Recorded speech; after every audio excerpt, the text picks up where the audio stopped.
Hello, worthy students, and welcome to tonight's podcast on symbols in literature.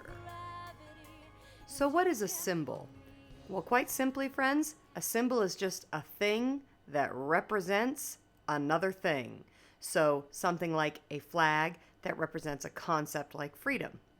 Symbols can actually take the form of objects or people or places or actions, and they actually end up representing qualities or attitudes, beliefs, values. So if you look at this list, symbols are usually concrete objects that actually represent more intangible things like a quality or an attitude. Here's an example of a symbol.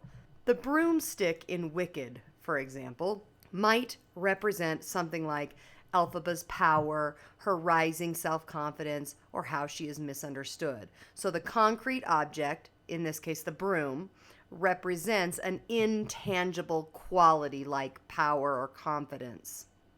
Now, you might be asking, well, why is it important to be able to see symbols? Good question. Here's the answer. Because it helps us to see the deeper meaning of the text. It helps us to understand the sort of thematic or scuba diving deepness that exists in all literature. Basically, a symbol is a clue that's left by the author that helps us to determine the theme. And just in case you forgot, the theme is the author's comment on the human condition. And then finally, it helps us to think critically and creatively, which ultimately makes us smarter. Remember, anytime you practice critical thinking, regardless of the content of that practice, it's like being in a weight room and flexing your brain muscle. So at the end of that endeavor, regardless of whether you're ever going to read literature for a living or not, you are still making yourself smarter by engaging in the activity of trying to find and interpret symbols. Here is yet another example. So the place in Wicked, Oz, for example, that place might symbolize something like the corruption of the government. It might symbolize the impossibility of a utopian dream. It might symbolize the reality that dreams come true only through one's own work and perseverance, not through an all-powerful being like the great and powerful Wizard of Oz. Okay, hopefully I have convinced you that finding symbols is cool. So, in the event that that has happened, what you next want to ask yourself is, okay, Miss J, how do I notice those cool symbols? Great question. Number one, look for the symbol to reappear over and over again. If you have an object or a place or a person that reappears over and over again, that might give you an indication that it might symbolize something larger or more intangible. Here's an example. In Wicked, the color of the two witches' outfits throughout the play, along with, frankly, their skin color, might serve as symbols. And those colors might symbolize or represent the idea of society's labeling of what is good and what is evil. It might involve the misconception of society, and it might go even further and symbolize the layers of complexity that exist in all people in spite of appearances. Quick example of this. Galinda appears at first to be very one-dimensional. She is brought on stage as if she was the good witch. She is dressed all in white. Everybody loves her. But in watching the play develop, what you learn is that Glinda is not at all one-dimensional, and she is not at all only good.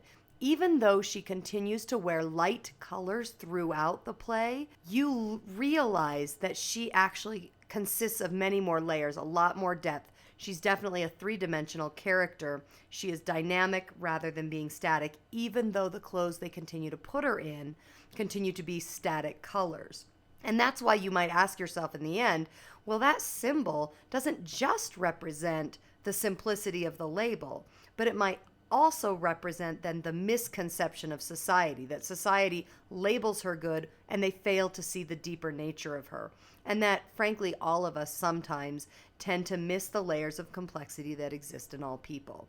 And so in this way, her outfit, just like Elphaba's dark outfit and Elphaba's darker skin color, represent some of those more complex ideas. Here's another way to notice symbols. Look for the symbol to be discussed in detail. If something draws your attention to an object, that object might be worth investigating. So if you're reading a novel and you get to a part that they're describing, say, the setting, and you get kind of bored, try to stay focused, because the authors never do that for no reason. They always do it for a reason. And they might be dropping symbols in there, and you'll want to be sure to watch for those clues. Here's an example. In Wicked, the green elixir is a symbol. It comes up more than once. It's also a plot device, frankly. It moves the plot forward. But it symbolizes some other things. It might symbolize the darkness in people's hearts. It might symbolize how actions can actually end up hurting others. And it might symbolize, as it ultimately does for the wizard, regret. Another option in order to notice symbols is to look for a symbol in a title. Here are a couple of titles of classic literature that involve symbols. So To Kill a Mockingbird involves the symbol of the mockingbird and the idea that it is a sin to kill a mockingbird. And that symbolizes the idea that it is a sin to mock, ridicule, or hurt someone who is innocent, someone who only brings happiness or joy to other people. In 1984, that year, 1984, symbolizes kind of the demolition of life as we know it. It symbolizes the overthrow of a just government and instead symbolizes totalitarian rule.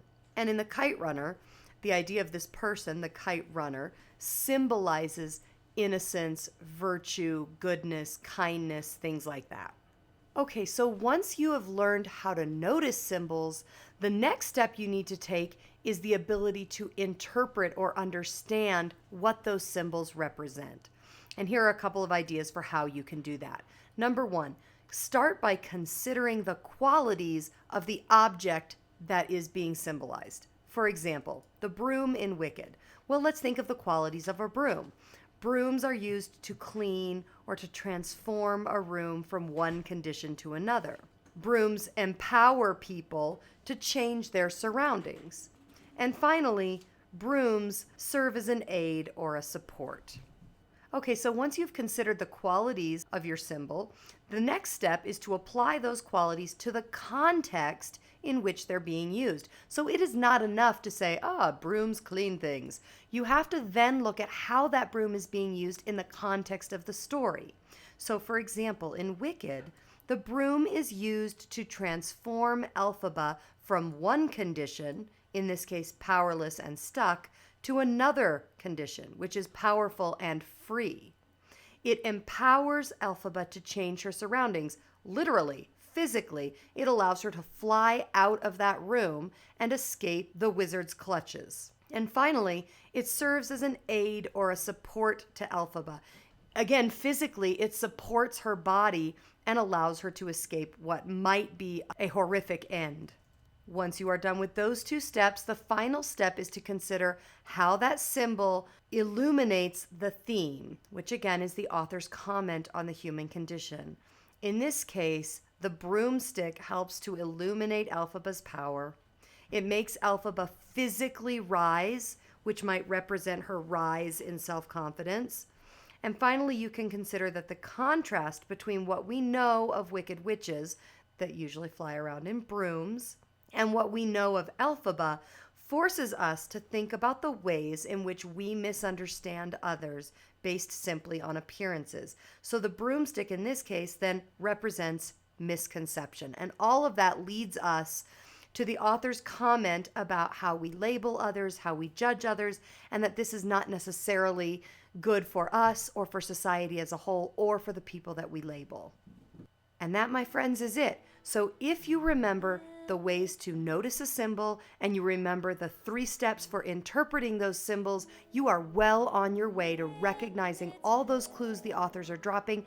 And then you are going to be ready, my friends, to write literary analysis papers that sparkle and shine. Thanks so much. Have a great night.